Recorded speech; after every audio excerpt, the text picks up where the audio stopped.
What's up, my friends? Trump is still the boss. And Tucker Carlson and Megyn Kelly just lost it. They got crazy. They really believe that Trump would lose this battle. It's unbelievable how lost these people are. It's incredible. So let's look at what's going on with, first of all, the guy is a sour loser who, instead of just understand the Kentucky people don't like you, he's trying to make excuses. Let us see it. I would have come out sooner, but I had to call my opponent and concede, and it took a while to find Ed Galrein in Tel Aviv.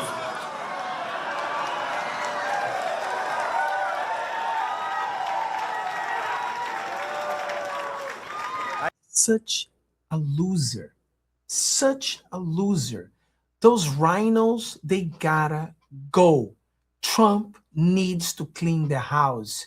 Vote for Trump is against Trump, and he needs to lose. And the people who are ruling for these rhinos, I don't get it. And I like it what Jennings said here. Look what he said. Let's see. Most expensive House primary in U.S. history, and the president made it a priority to get rid of Thomas Massie, and he succeeded because Massie had, frankly, become an opponent of the president inside of the party, and you just can't do that. You know, Massie used to, reliably vote with the Republicans. That number had been falling over time. This is one of the most conservative districts in the country. It's certainly a conservative. He's a rhino. He became a traitor, and we need to get rid of these traitors. That's what we need to do. Area of Kentucky.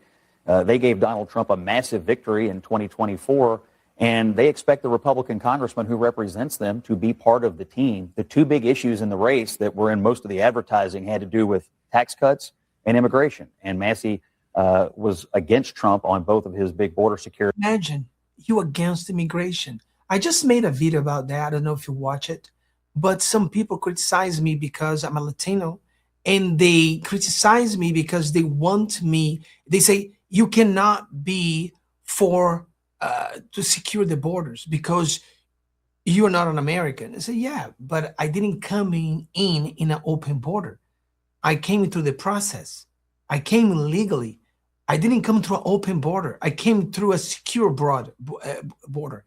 I went through the documents. People saw my criminal records. They saw I was not a criminal. I came legally. I applied for my documents. I got my green card. I got my citizenship.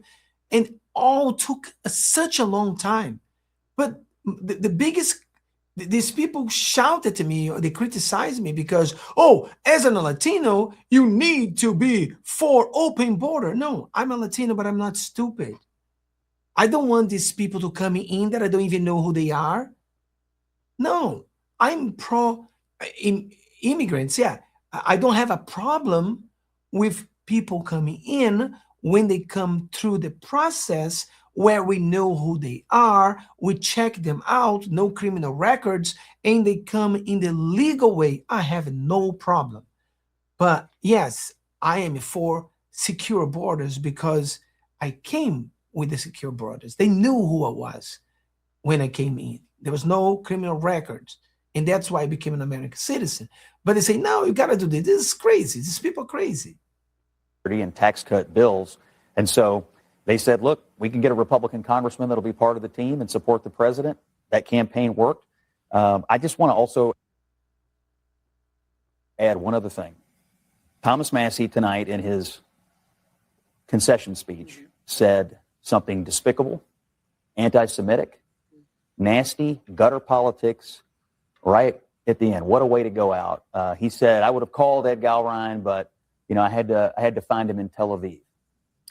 There was an undercurrent of anti-Semitism in this race on the Massie side. There's been an undercurrent of it in his career, unfortunately, and it really came out in an ugly way tonight. And I think it needs to be stated, acknowledged, and condemned. Exactly. He's a loser, and he deserved. It was fine. Thank God he lost it. And that's the truth. Trump sent him to retirement. And Trump showed him who he really is. He's garbage. Look at this one. That's Megyn Kelly going crazy, crying. And the funny things, I don't know if you'll be able to see it, but the people, the commentaries, In the political world I'm gonna try to make it larger so you can see it. Let's today, 7-term Republican happening at the college sports level that not many people try to read the comments of the people. You know, everybody's going against her. Everybody's saying, no, he lost because the people of Kentucky. What are you talking about? Look at this. are talking about, but he's one of them. So we'll get to that. First, though, major developments in the political world today. 7-term Republican Kentucky Congressman Thomas Massie has lost. It happened. He went down. Cry, cry, cry. I want to sell some tissues for you. Just cry. Trump is still the man. It's 7 times, and he lost because he turned against Trump and became a rhino. And you and Tucker Carlson going crazy about, no, it's because he was bought out, it's because of this, because of that. No, it's because the people of Kentucky don't want him. He was defeated in the Republican primary by his Trump-backed challenger, Ed. Look how angry she is. Gallrein, a 68-year-old dairy farmer and retired Navy SEAL. Now, anyone who is even a casual observer of politics knows that Massie has been a thorn in Trump's side throughout his second term. He co-sponsored the Epstein Files Transparency Act. He voted against the One Big Beautiful Bill. That was Trump's signature legislation to fund his entire agenda.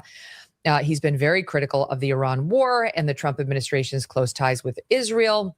And then he's against a secure border. He's against everything that we've been fighting for. So that's why he needs to get out. All these things, you know, standalone could have had. Oh, yeah. Another thing people criticizes me a lot is because, okay, I am a Latino, so I cannot be pro voter ID. It's like, really? When I became an American citizen, I was able to do my passport, my driver's license, my credit cards. So, but I'm unable to go and get a voter ID. They say like, if we have a voter ID, the Latino people, they won't be able to vote. It's like the Latino people, they're all stupid and they cannot get a voter ID. Seriously? It's unbelievable. It's unbelievable. Oh my God. Let's go. Trump turn on him, but, you know, together, it was kind of no mystery why Trump was not his fan and found an opponent to run against him. Trump and his political allies, as well as pro-Israel groups, made ousting Massie a major priority. There you go. There you go. They gotta go. Is that possible for these people not to mention Israel in anything? Guys, the people of Kentucky didn't like the guy. It has nothing to do with Israel. My God. Like everything in these people, it's like Israel rents a place in her brain. With over $32 million spent. So obscene. It's so obscene, the numbers we're spending on these races. For a Kentucky House District, number 4 to be exact, Kentucky House District 4, it now holds the record for the most expensive primary in U.S. history. U.S. history. With pro-Israel groups spending, well, at least $9 million alone against Massie, and a super PAC funded by pro-Israel billionaires like Paul Singer and Miriam Adelson shelling out another nearly $7 million. So it's almost $20 million of the $31 million spent on behalf of Israel. I mean, this is on behalf of Israel. Oh my God. They cannot accept that the people of Kentucky, just like the guy who was a former Navy SEAL and a businessman. No, it couldn't be that. It had to be Israel. I'm telling you, Israel rented an apartment in her brain. Her brain does not, she wakes up thinking about Israel and she goes to sleep thinks about Israel. And only worse than her is Candace Owen. I don't have Candace here today, but I will show you tomorrow. But we have him, the man who was attacked by a demon during the night and became crazy. What percentage of the people in that room know Ed Gallroon or no? are related to him, are his neighbors, were paid to be there. We don't know the answer. There's nobody there. He says things, then he says not gonna. He didn't say what he just said. It that's like a cursive. So he's already preparing to say, "I didn't say it." So how'd this guy win? Well, he won on mail-in ballots, and we'll sort of leave it to online sleuths to determine whether that's legitimate or not. Oh, see, look what he said. Let's see if that's legitimate or not. And then he comes. Look, Who knows? Because if you're willing to pour tens of millions of dollars into a Republican primary in the 4th District of Kentucky, you're probably willing to do whatever it takes. And maybe they did. We don't know that. oh, we don't know that. Not alleging it. But we do know that's not what democracy looks like. What? It's not democracy. What it looks like? What do you mean? The guy won fair and square. What do you mean? It's unbelievable, guys. It's unbelievable. Carson's just lost. Since he got possessed by a demon or attacked by a demon, he became a completely different guy. He no longer knows who Christianity is. He is pro Sharia law. He's suddenly is going to move to Iran. I don't know what's wrong with this guy. He completely lost it. May God bless you. May God bless America, and let everyone know that Trump is still the boss. Bye-bye.